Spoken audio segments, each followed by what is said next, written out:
देख रही हूँ, मैंने यहाँ पर जो कब्रों के मनाजिर देखे हैं, कब्रें किस तरह पानी में डूबी हुई हैं, मैं तो उन लोगों के बारे में फिक्रमंद हूँ जो अपने प्यारों को इस जमीन के सपुर्द करके चले गए।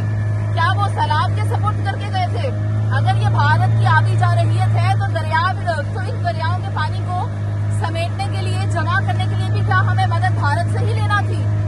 बात ये नहीं है, बात ये है कि हमें क्या करना है, और हमें क्या करना है मैं ये नहीं कह रही हूँ कि हुकूमत को क्या करना है, हमें इनफरादी तौर पर क्या करना है। ये जो परचम आप मेरे पीछे देख रहे हैं ना, आपको भी इससे प्यार है और हमें भी इससे प्यार है, मगर आज वो सारे प्यार की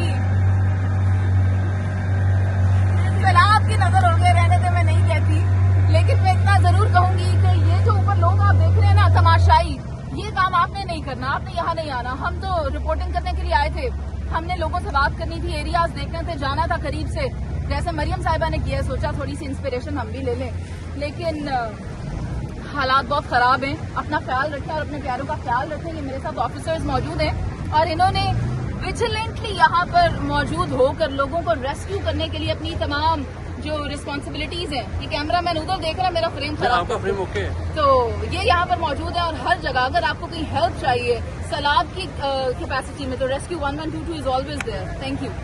नाज़रीन, आप देख सकते हैं मैं इस वक्त रावी पे मौजूद हूँ और ये मेरे साथ मौजूद है सरफराज खान, जो कि एक सीनियर रिपोर्टर हैं, और जो हमारा कैमरामैन है उसकी एबिलिटीज पर मुझे शक है, क्योंकि वो एक रेगुलर कश्ती चलाने वाला भाई है, लेकिन आई होप कि हम जो आप तक पहुंचाना चाह रहे हैं वो पहुंच जाए। सरफराज, आप क्योंकि आए रोज सैलाबी एक्टिविटीज मॉनिटर कर रहे हैं, मुझे ये बताएंगे ये सैलाब कितना क्रिटिकल है इस वक्त?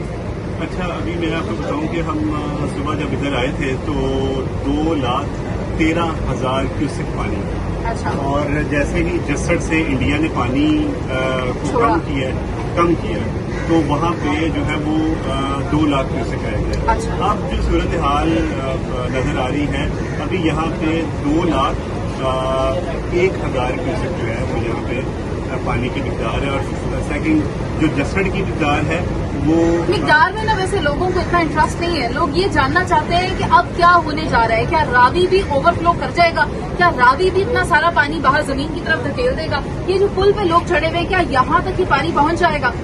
अच्छा, मैं आपको बताऊँ कि ये सामने जो आबादी थी पहले 88 और 77 में जो सैलाब आया, ये आबादी नहीं थी। अच्छा, पहले सिर्फ बंद रोड था, बंद रोड था। वो ये तीसरा सैलाब है पाकिस्तान में जो उसके बाद 88 के बाद 77 और 88 के बाद, ठीक है, ये तीसरा सैलाब है।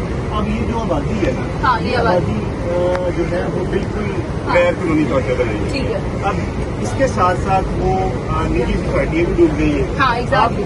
अब जो है ना, अब पानी कम होता हुआ दिखाई दे रहा है, वो तबाही नहीं है। अब जिसको अब तबाही हो रहा है ना, हाँ, वो तबाही सिर्फ इस वजह से है कि हमने दरिया के जो मुल्क का इलाका है वहाँ पे सोसाइटियाँ काम की हैं। एग्जैक्टली, जैसे पार्क व्यू और ये मोहलनबाल और वो क्या नाम था उसका, थीम पार्क वगैरह वगैरह। जी ठीक है। अभी कल रूडा वालों का यहाँ पे प्रेस ब्रीफिंग हुई है, रूडा वाले। अच्छा, उन्होंने इधर क्यों किया, अपने एरिया में करते? उन्होंने भी कहा है कि जी हम ना सारी सिचुएशन को देख रहे हैं।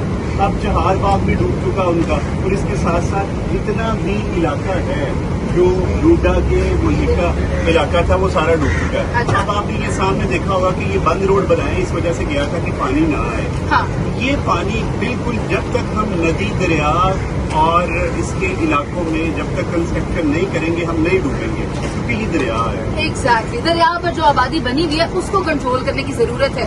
वो सोसाइटीज जो दरिया के बेड पे बन चुकी है ना, वही बात होगी कि अगर आपने दरिया के रास्ते में घर बनाना है तो फिर जब दरिया अपना रास्ता बनाएगा तो फिर आपका घर कहीं का नहीं रह जाएगा। हम आगे जाएंगे और देखेंगे और भी लोग जो यहाँ मौजूद हैं वो इस बारे में क्या कहते हैं।